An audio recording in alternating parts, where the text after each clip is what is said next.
Hello and welcome to Minus the Hangover, the no and low alcohol drinks podcast that reaches the parts other podcasts can't reach. With me, Christoph Phillips. And with me, Pete Mason. And this is exciting, Pete, because we're mixing things up. We are indeed. It's new and exciting and a bit scary. That's right. This week, and indeed from now on, we'll be doing things a little bit differently with only two of our usual in-depth tastings. First this week with Asahi Super Dry 0%, and then with Aldi brand St Etienne alcohol-free beer. But then we'll also have not one, not two, but three of our brand new top pick mini reviews. This week with Beavertown Lazer Crush alcohol-free IPA, M&S Citrusy Light white wine, and Leffe Blonde 0% Belgian Ale. Indeed. That's not all, is it? Because we will still also have our big chat feature every episode. This week, you're taking a deep dive on, possibly the most successful style of NoLo drinks of all, lagers. First off, Pete, you've got our first tasting of the day, Asahi Super Dry 0% Lager.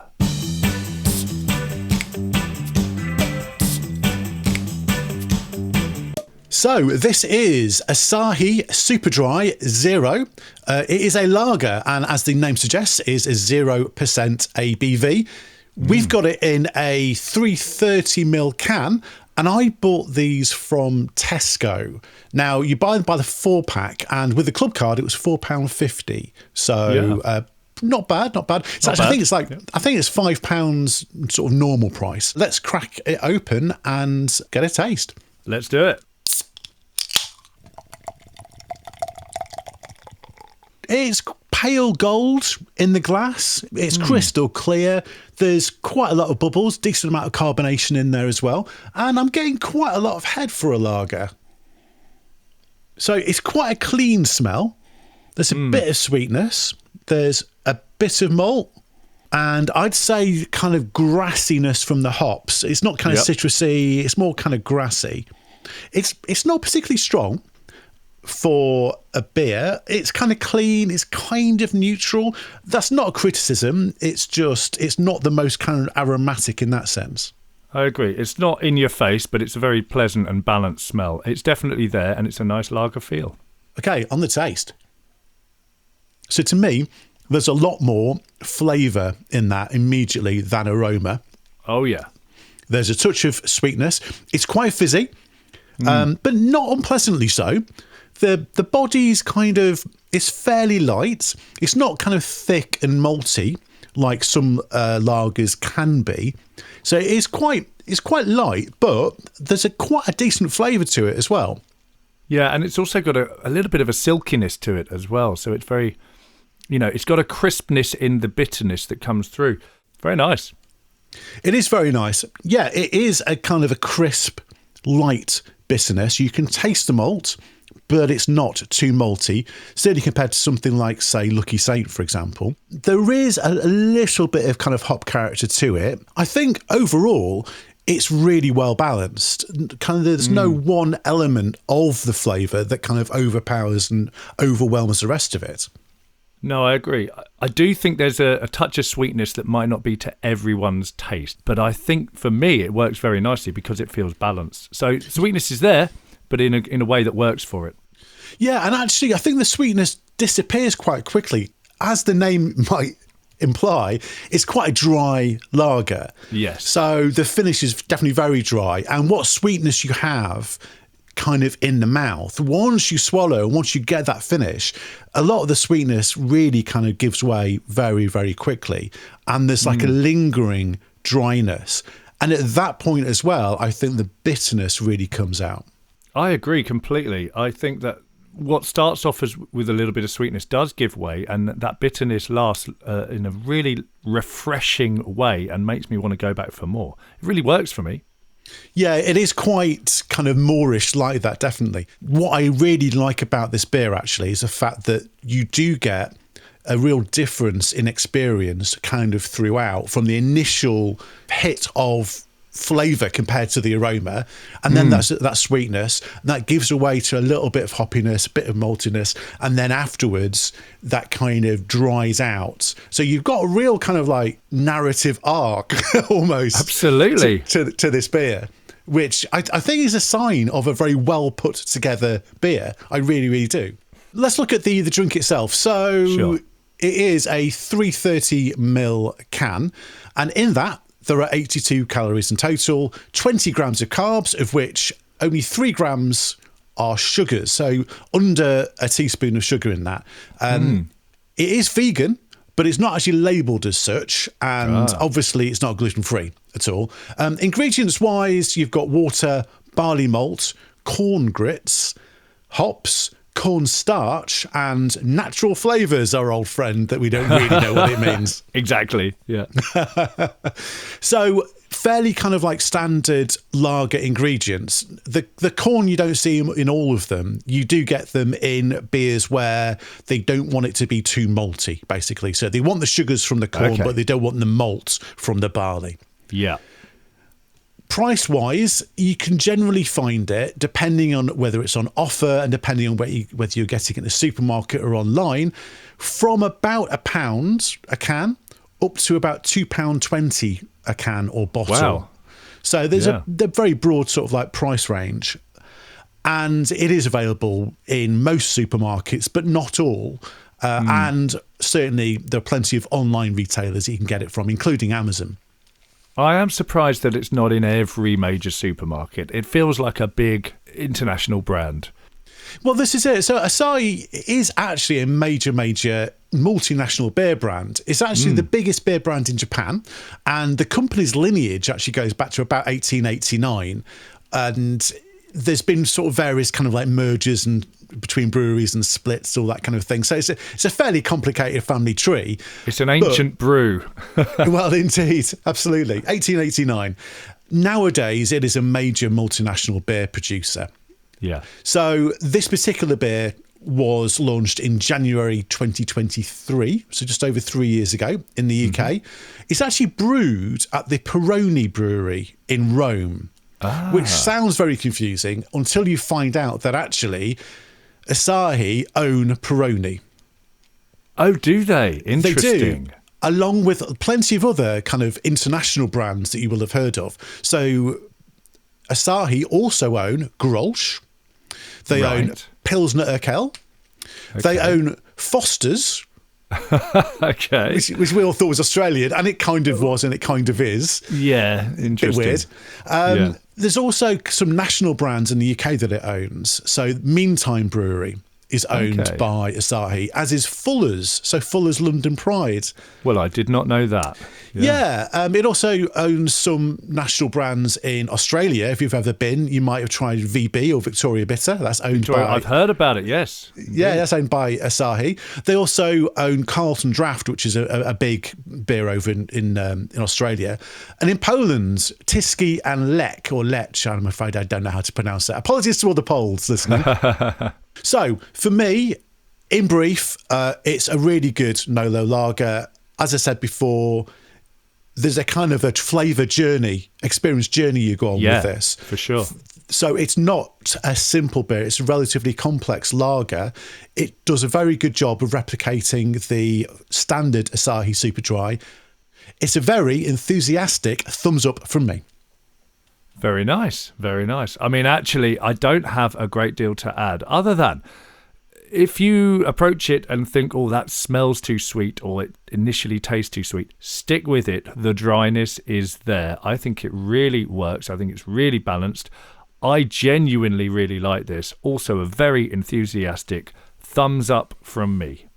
So that is 2 thumbs up for Asahi Super Dry Zero.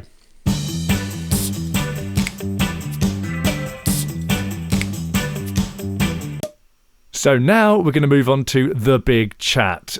Pete, this is a big subject. You're going to be talking us through one of the most successful styles of any drink in the world, let alone NoLo drinks. We're talking about lagers. We are indeed. We are talking about what is lager, which is not just a rhetorical question. It has an actual... I do intend to answer it. So, what is lager? It's a type of beer. And in fact, it's the most popular type of beer worldwide, which I'm pretty sure everyone knows already. And depending on who you ask, Sure. it takes up between 75 and 95% of beer drunk worldwide. Wow.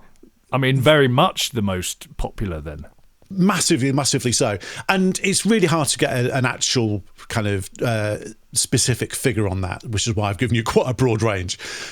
So the rest of the beer is mostly ales, by which I mean things like pale ales, IPAs, bitter, stout, pretty much every other kind of beer that isn't lager is an ale.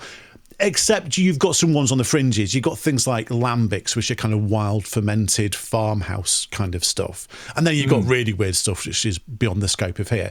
But anyway, lagers, it's popular. But what is lager? There are two ways to answer this question. Firstly is by basically describing the drink itself. So if I were to ask a bloke with a pint of lager to describe the pint that they have in their hand, they would say something like this. It's a palish yellow, it's clear, it's cold, it's fizzy, it's got a lightish body, it's a crisp, refreshing taste, it's not very hoppy, it's usually not very malty and not very bitter, and strength-wise... But a bit. But not very. Certainly not compared to ales. And enough. typically it's between kind of like 3.5% and 6% alcohol. That covers like the vast majority of lagers. And that description is completely right. You know, most lagers correspond to that. But that's not enough to define a lager. Actually, I think most people wouldn't even give that level of description. We would all say, well, it's lagery. As if that carries us through. No, because absolutely. It's so implicit, isn't it? It's so understood. So even you breaking it down like that feels quite exhaustive, but you're right. We'd have to go a lot deeper to really, really pin down what it is. Well, not least because you just by describing it, the characteristics of it, well, there's actually ales that are the same as that. So you've got things like Kölsch from Cologne in Germany, or you've got cream ale from the US, which again is kind of made to taste sort of like lager, is actually an ale. What we actually need to do is to go into the second way to answer this question, which is the production method. And what is it about the production that makes a beer a lager rather than an ale? Well, in order to answer that, I have to go back one more step, okay? So all right. What is beer? What is beer? Well, you've covered this before. You've kind of said it's liquid bread. Pretty much. I'm going to break it down into some steps for you. So to make beer, you need to do these steps. So step one, you take some cereal grains, which is usually barley. So the vast majority of beer, the vast majority of those beers is barley. Yep. Second, step two, you extract the sugars from the cereals in hot water to create sugary water. Okay. Regular listeners to this podcast will know that I also described wine as being sugary water, but from grapes, and cider to be sugary water from apples. So in this particular case, it is sugary water from cereals. Gotcha. Step three, you normally add hops to the sugary water for flavouring and for bitterness. Right, okay. Step four, you add yeast to this sugary water and you put it into a vat or a fermenter in order to ferment. Step five, during fermentation, the yeast converts most of the sugar into alcohol and carbon dioxide. CO2. Right. And then step six, you kind of mature the beer for a bit. And I can't really be more precise than that. What do you mean by that? You put it aside in a dark room, yeah? Yeah, essentially you leave it to mature in a container. Now that might be in a big vat, that might be in a bottle, whatever. You leave it to mature. So, and then the end of that, ta-da, you've got beer. So simple 6-step process. Now, where lager differs from ales is in steps 4, 5 and 6. So steps 1, 2 and 3 exactly the same. But steps 4, 5, and 6. Basically, I have coined a new kind of saying for this, what I like to call the 3 T's of fermentation.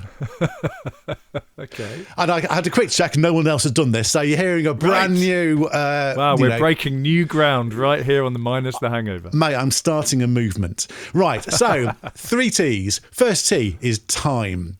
Second T is temperature. Third T is type of yeast. So I had to kind of crowbar it in a little bit, but I got a type of yeast. Yes, thank you. It works.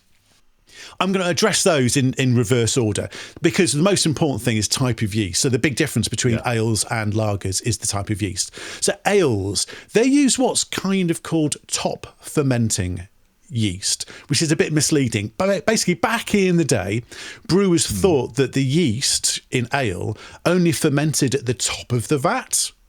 And that's not true. So fermentation happens throughout the liquid, basically. But when they came to sort of finish the fermentation, they would collect the yeast from the top in order to reuse it on the next batch. So they're not just crazy. They're not just inventing something. You could see how they ended up thinking that. Absolutely. So anyway, so that's top fermenting yeast. Again, slightly misleading, but that's what people describe it as. So this particular yeast for ale is the same species as baker's yeast. Different strains nowadays, but it is literally the same species, which again is another reason that beer and bread are pretty much the same thing. So this particular species of yeast is called Saccharomyces cerevisiae. Okay. Saccharomyces is Greek. Is there going to be a test at the end? Well, there is now. Right, so Saccharomyces is Greek for sugar fungus. And cerevisiae is Latin for of beer. So sugar fungus of beer is the name for the sort of the reason rather for this kind of scientific name. And this whole kind of mixing Greek and Latin, which is a bit odd, but happens more than you think. Yeah. The word television, for example. Yeah, exactly. Yes. So lager, by contrast, uses so-called bottom fermenting yeast. Again, not true, but when they came to collect it afterwards, they would collect it from the bottom, not from the top. I see. Of the beer. Right. And the standard lager yeast is called Saccharomyces pastorianus. Pastorianus is actually named after Louis Pasteur. I thought there might be a link in that. It jumped out as a word, yes. Yeah, it was named after Louis Pasteur in 1870. And actually that was when kind of lager production really kind of kicked off. And they identified this specific kind of lager yeast as opposed to ale yeast. Gotcha. Okay. So that's the yeast. So that's a type of yeast. That was the third of the T's. Then we've got the first 2 T's, which is time and temperature. And that's of the fermentation again. So you've got the primary fermentation, which is when you add the yeast to the sugary water. And at this point, the yeast will convert all the sugar, or most of the sugar, into alcohol and CO2. Now, ale, in the primary fermentation, ferments warmer and quicker. So it ferments at around about 18 to 22 degrees for about 5 to 10 days, something like that. It totally varies on the recipe, but, rule of thumb. Lager ferments cooler and longer. So it ferments at 10 degrees, about half the temperature, for about 2 to 3 weeks. So about twice the amount of time. Wow, okay.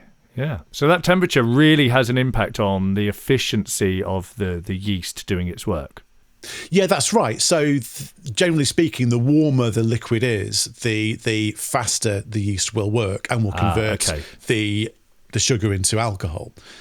We've then got the conditioning time. So after your primary fermentation, you then condition it, you mature it. And for ales, you might only mature it for a week or so, 10 days. It'll sit in a tank conditioning for about a week. Lager will condition for weeks or even months, and it will be cold, anywhere between sort of 0, 2 degrees, 4 degrees, something like that. So it's basically stored in these tanks for weeks and months. And actually that conditioning period, that storage period, is called lagering. And that's because the word lager comes from the German word lagern, which means to store. So it's essentially storage beer in German.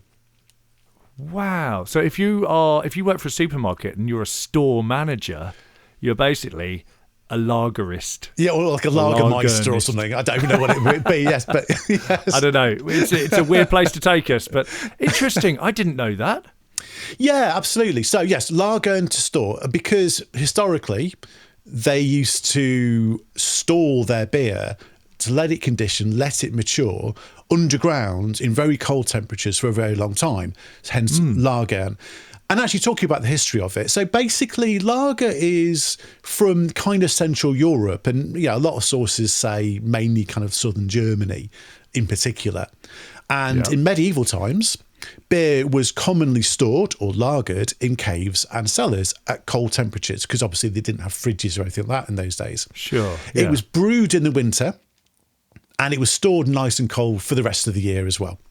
So at some point in the 15th century, a new type of lager yeast emerged spontaneously via what's called hybridization. So this came from a standard brewer's yeast, is what they were using in this particular batch of beer. And then a new or a different type of yeast was added to it. And no one's really sure what kind of yeast that was. What we do know is that as a result of these kind of like mixing together in weird and wonderful ways, a new variety was spontaneously created. And this was sort of the standard lager yeast. Interesting. You know what? If this was Hollywood, it would be that this spontaneous change happens and it would mutate and turn into some horrible monster and take over the world and be, the bane of humanity's life. But this isn't Hollywood, it's real life. And actually, it mutated and did all those things and became a real buddy of humanity. It became a good thing for us. Well, to be fair, if you were a camera in the 1970s, you would absolutely think there was this new monster that's been created that was taking over in all the pubs. So this new yeast basically was far more kind of acclimatized to these cold temperatures. So it kind of dominated that particular beer. People liked the flavours from this new yeast in combination with the production methods. And so it kind of spread from there. And lager actually, it stayed at quite a regional style for a very long time, centuries, until the mid to late 19th century. And there's kind of three main reasons for this. Firstly, there was a lot of migration from Central Europe, particularly Germany, particularly southern Germany, to the US. And they took all their food and their drink with them, including lager. Sure. The second reason is the advent of commercial refrigeration. So you could actually make lager without a cave or without a cellar. You could make it anywhere that you could put a refrigerator unit into, which made it a lot more, easily adaptable. And kind of the third big reason is in 1883 at Carlsberg in Denmark, in their lab, they found a way to isolate individual yeasts. So they isolated this Saccharomyces pastorianus, which made it easier to make consistent beers in different places, different breweries, to a specific kind of style. So all of these three things kind of came together. At the same time, of course, as pasteurization was really popular, which meant that actually you could bottle it and transport it a lot more easily as well. So all of these three things came together to make kind of lager the sort of predominant style, or really, really popular style, not just confined to Bavaria. Yeah, actually, you know what? I might even, from a historical point of view, add in a few more things that happened around that time that probably helped. We have the Industrial Revolution, so suddenly we get the railways coming. Which helped break down borders and shrink distances. People were able to move themselves, experience new places, but also move items. So, possibly this helped to open up availability. Also, because of that, partly in response of that, the roads generally across Europe massively got improved. broadly around that period, again, to shrink distances down. So, there's definitely a sense that once that starts to happen, you get mixing of people, mixing of their foods and their recipes in a way that had never happened before. But I completely concede the big ones are everything that you laid out there. Yeah, no, absolutely. So, NoLo lagers, it is, as you said, exactly the most common style of NoLo beer, just as it is the most common style of standard beer. So you've got the same kind of brands. You've got Heineken is the market leader in NoLo beers. Yep. We looked at it in episode 8. You've got other big brands like Corona, which we tasted in episode 5, Peroni, episode 8 as well. Other beers that you'll have heard of, Beck's Blue, Moretti, Stella, San Miguel, all do very popular NoLo versions. Now, most brands that make NoLo lager, they make a standard strength lager and then they remove the alcohol after fermentation. And that's most commonly done with vacuum distillation, which we've covered in the wine episode. We did, didn't we? Episode 7. But very kind of briefly, you put the beer, the alcoholic beer, into a chamber at a low pressure. And the low pressure means that it reduces the temperature at which liquid boils. So the lower the pressure, the lower the temperature required. You heat this beer in this low pressure and alcohol evaporates at a lower temperature than water does. So the alcohol evaporates off and what you're left with is the beer and most of the flavour compounds basically intact. Yeah. So that's a vacuum distillation. And that's basically how they convert standard lager into NoLo lager. Gotcha, yeah. So there you have it. Yep, lager, most popular beer style. We all know what lager looks and tastes like, but what actually differentiates it from ale is the 3 T's: time, temperature, and most importantly, type of yeast. Get that patent in right now, Pete, because that is the thing. We are the 3T lager gang. That's it. Very nice.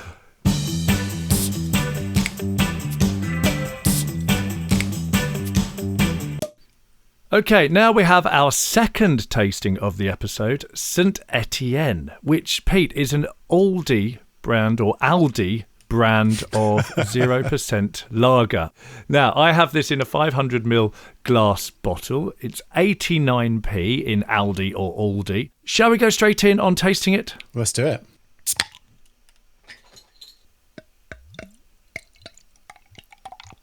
Opening it up, it is a nice golden colour. It is crystal clear, and it has a good level of carbonation, but not much of a head. It does form a head, but it doesn't lace very much around the glass. Going in for a smell. Now, it's fairly subtle in aroma.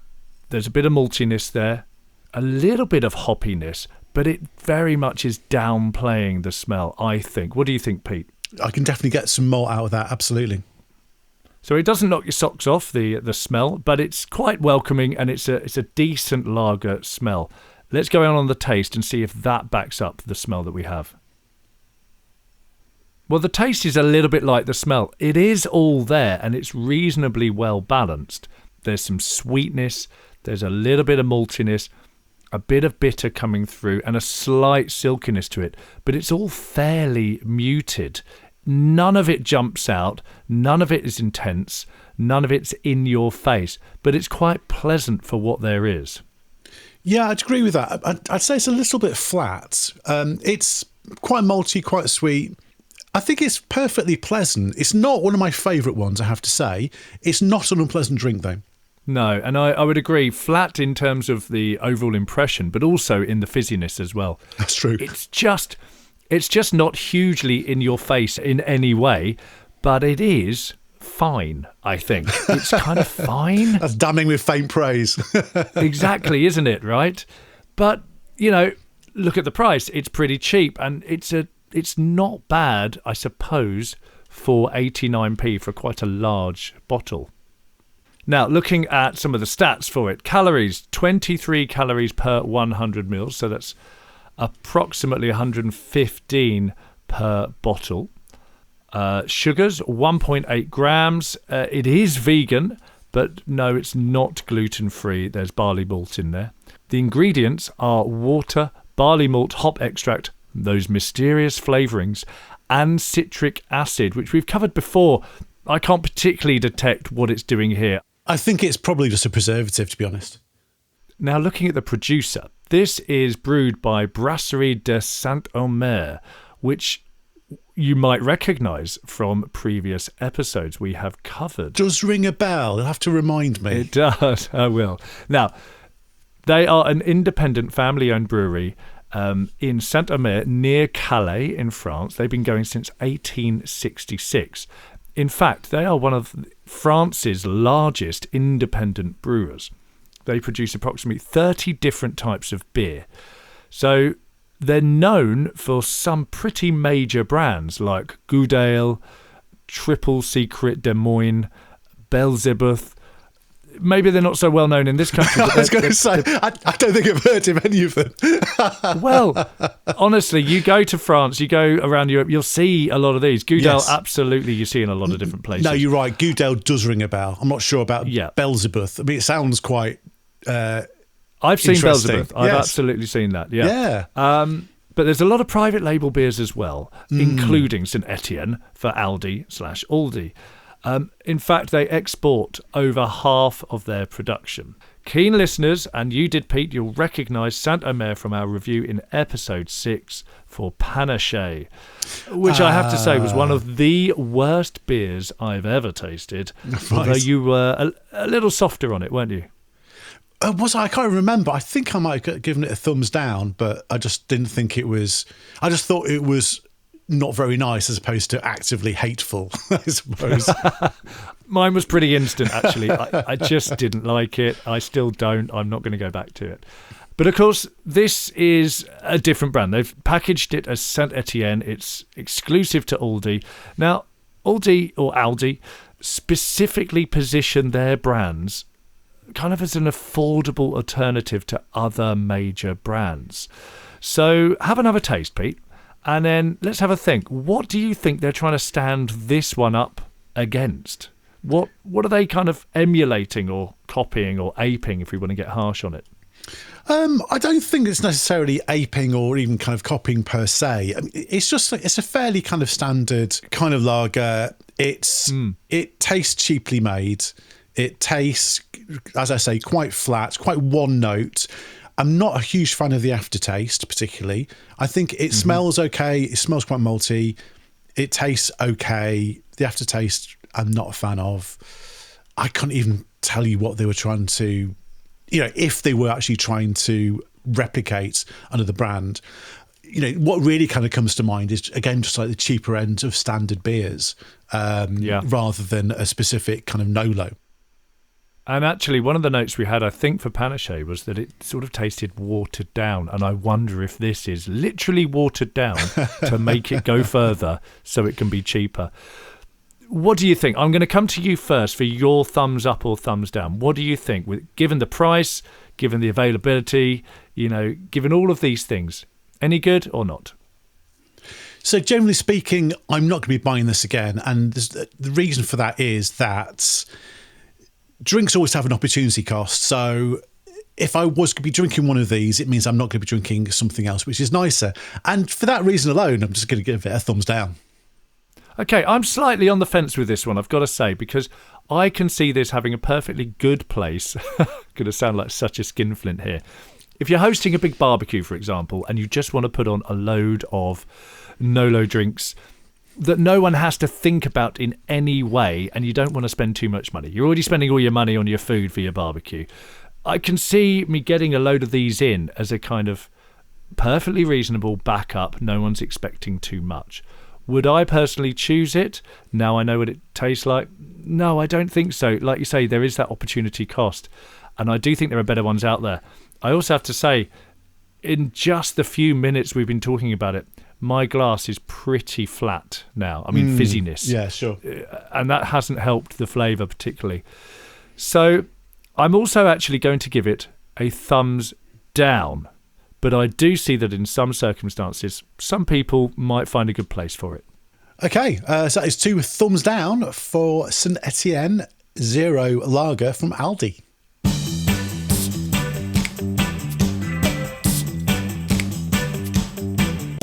Now, Pete, you'll never guess what. In a first for Minus the Hangover, it's our brand new top pick mini reviews. Yay, very exciting. Now, Pete, I should tell our dear listeners, these are a little different than our full tastings. For starters, they're shorter, limited to just 90 seconds apiece, so we'll be cramming in a lot of reviewy goodness into each and every one. Second, they're pre-recorded for reasons that will become clear very soon. Because in a shocking turn of events, Pete, Minus the Hangover, the No and Low Alcohol podcast has gone visual. Hey, in part at least. Indeed. You can actually watch these reviews, Pete, with your eyes. I'm telling you, it's a multi-sensory bonanza comparable only to when Dorothy landed in Oz and the whole world went Technicolor. A brave new world, if you will. It's the future, or it'll never catch on. I don't know which. No. It's one of those two. It's one of those two. I'm hedging my bets. Yeah, absolutely. So the idea is that we've got these very short reviews because we want them to appear on social media, so they're going to be below 90 seconds. Because actually, we're here waffling on for 10, 15, 20 minutes tasting a beer, and all our listeners really want to know is it worth buying? And so we're distilling that essence down into one very short mini review. Indeed. And to start us off with our very first top pick, Pete, and I've always wanted to say this, here's one I made earlier. This is Lazer Crush alcohol-free IPA from Beavertown. Lazer Crush is billed as alcohol-free, but actually contains an albeit very low 0.3% ABV. It's vegan and comes in an attractive 330ml can, which I bought in a 4-pack from Tesco for £6. Fun fact, Beavertown was founded in Tottenham in 2011 by Logan Plant, son of Led Zeppelin legend Robert Plant, but acquired by Heineken in 2022. And here's my review. From the first pour, there's good carbonation, although the head does dissipate fairly quickly. The smell is slight, tinged with hoppy and citrus, even mildly malty notes. That'll be the Asahi, Amarillo and Citra hops it's brewed with, but it's not an overpowering aroma. Going in for a taste, those same notes carry over. A sweet, slightly malty and somewhat citrusy IPA style. Pleasant and well balanced, but somehow lacking oomph. The aftertaste brings a welcome bitterness that helps to balance out the sweet and citrusy notes, but with a thinner body than other IPA NoLos. So, on balance, would I buy Lazer Crush again? Well, there's so much here that really works. A well-balanced and refreshing beer that's hard not to like. But with a relatively thin body and subtle approach, it's hard to get too excited. And with that in mind, it's a fairly qualified thumbs up from me. So, Chris, you obviously enjoyed the beer. You gave it a thumbs up, but you felt it was a little bit lacking in terms of body and in terms of oomph. Is that right? That's right. It's a difficult one to sum up because I think that's, an experience that the drinker might have that'll be unique to what your personal taste is. Yeah, sure. I did like it, and that's why it got a thumbs up. But like the review says, it's hard to get too excited about it. So, yeah, go and seek it out if you want it. And if you like IPAs, great. But you might come away going, it's fine. It's okay. No, that's fair enough. And I haven't actually tried it myself yet, but no, I'll definitely give it a go. And maybe we'll chat about it on After Hours or something. There you go. Well, let us know, mate. Let us know what you think. Right. On to the next one, which is one that I did. This is M&S Citrusy Light alcohol-free wine. And I'm Pete from Minus the Hangover, the No and Low Alcohol podcast. As the name suggests, it's available at Marks and Spencer, where I paid £4 for this very bottle. Confusingly, on their website, it's called Alcohol-Free Sauvignon Blanc, and that's not what the label says. Anyway, it is labelled as vegan, and here is my review. It pours and it looks like a typical pale white wine, so that's a good start. It doesn't smell of much, to be honest. It's definitely wine and it's clean and fresh. It's not bad, there's just not much there, really. But what's it taste like? The label says passion fruit, grapefruit, gooseberry, mango. And yeah, that's about right. Citrus and some tropical fruits, and it is quite tart. It tastes kind of like a zingy Sauvignon Blanc minus the alcohol, because that's exactly what it is. Does it actually do a good job at replicating a standard wine? Well, that depends. If you've had other NoLo wines, you'll know that the missing alcohol makes a big difference. Don't expect it to taste like a standard 11% Sauv. The body isn't really there, but would I buy it again? Personally, I would. At £4 a bottle is good value. It hits the right zingy Sauv notes. I'm enjoying it, to be honest. For me, this is an easy thumbs up. So, Pete, an easy thumbs up from you. It was, yeah, actually. It was good value, £4. Yeah. It tasted really nice, actually. Regular listeners will know that you can't judge standard wine against NoLo wine without going a bit mad. We've been down that road. We've explored it. We have indeed. And with that proviso, it actually tasted quite like a Sauv, a Sauvignon Blanc, in terms of the kind of the gooseberry and the zinginess of it. Yeah, I think it stands up really well with any other kind of NoLo white wine I've had. And it's £4. Well, what's not to like in that price? But also, I quite like the balance of flavours that it mentions on the label. And you agreed to that, didn't you? Yeah, in terms of the actual flavours that you should expect from it, I think it was broadly accurate, to be honest. You just couldn't smell any of them. Now, we're going to move on to our third NoLo pick of the week. It's Leffe Blonde Zero Belgian Ale.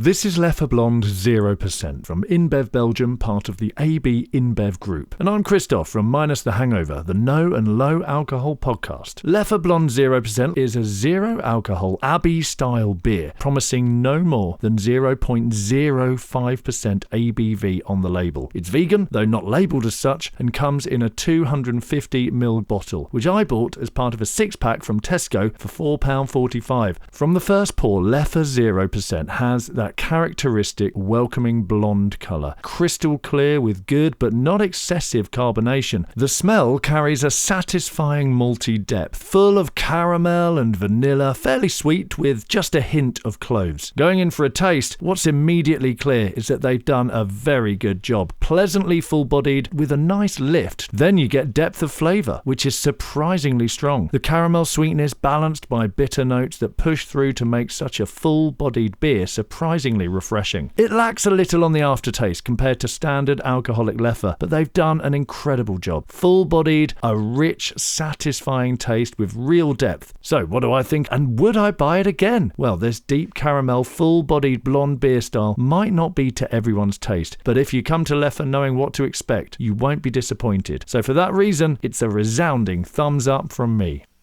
So, Chris, you're obviously a fan. You mentioned particularly how full-bodied it was and how it was kind of a good version of standard Leffe, I suppose. Well, that's the thing. I mean, anyone who's had a Leffe knows it's kind of about that depth of flavour and the body that carries it through. I really think they've done a really incredible job of replicating that. Whether or not that's to your taste is up to you. Sure. But if you kind of like Leffe, I think this is a very good, just about as good as you can ask them to create or recreate in a NoLo version. So yeah, it really was a resounding thumbs up from me. I didn't have a lot against it other than perhaps, it is missing a little bit on the aftertaste. But it's really nice. I like it. I will drink it again. I have, in fact, bought it again. I like it. Yeah, I've had it in the dim and distant past, by which I mean more than like 2 weeks ago. And I can't really remember what it was like. Other than that, I really enjoyed it. And like you, I thought it was like a really good NoLo version. So, yeah. It really is. It's a good one.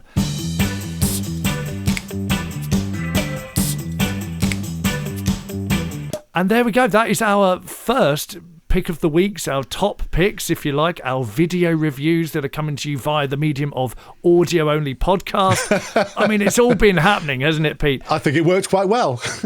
Well, there you go. It's another episode of Minus the Hangover, and we've been back like never before, new and, well, I would say, hopefully improved. It's good to be back, isn't it, Pete? Yes, indeed it is. We've had a little bit of a breakaway for various reasons, but we thought we'd take the opportunity to rejig it a little bit. And yeah, here we are. Lovely stuff. Well, here's something that hasn't changed. You can still listen to us on Spotify, Apple Music, Facebook, or wherever you get your podcasts. And please do give us a follow on all the social media platforms. Not just one of them. I want all of them, damn it. I want them all. Just search at -the hangover, all one word. And speaking of social media, keep your eyes peeled for our brand new Top Pick mini reviews. And if you like what you see, please do give those reviews a like and a share too. It really does help us build our audience, and we'd be forever in your debt. Just lastly, if you've got a question you'd like to put to us or a drink you'd like us to taste, please do get in touch. Yeah, you can get in touch either via email at info@minusthehangover.com or any of our social accounts. Just pop us a DM, ask us a message or a comment on one of our videos. However you want to do it, the choice is yours. And we promise we'll hopefully get back to you. We promise we will hopefully get back to you. I don't want to commit. Love it, love it, love it. Okay, Pete, what's on the drinks menu for next episode? So next episode, we are looking at the barriers to entry to NoLo drinks. I don't want to say too much more about it. Basically, what is stopping people trying NoLo drinks or buying more of them? On top of that, we have 2 tastings. We have M&S Divin or Divine, I'm not entirely sure how it's pronounced, Pinot Noir, I know how to pronounce that. We've also got Gordon's Zero Gin. Those are our tastings, and as with this episode, we will have 3 more Top Pick mini reviews. All will be revealed. Okay, till then, thanks for joining us here at -the Hangover, the new and improved -the Hangover, with me, Christoph Phillips. And with me, Pete Mason. Have a fantastic week and enjoy whatever drinks take your fancy, -the Hangover.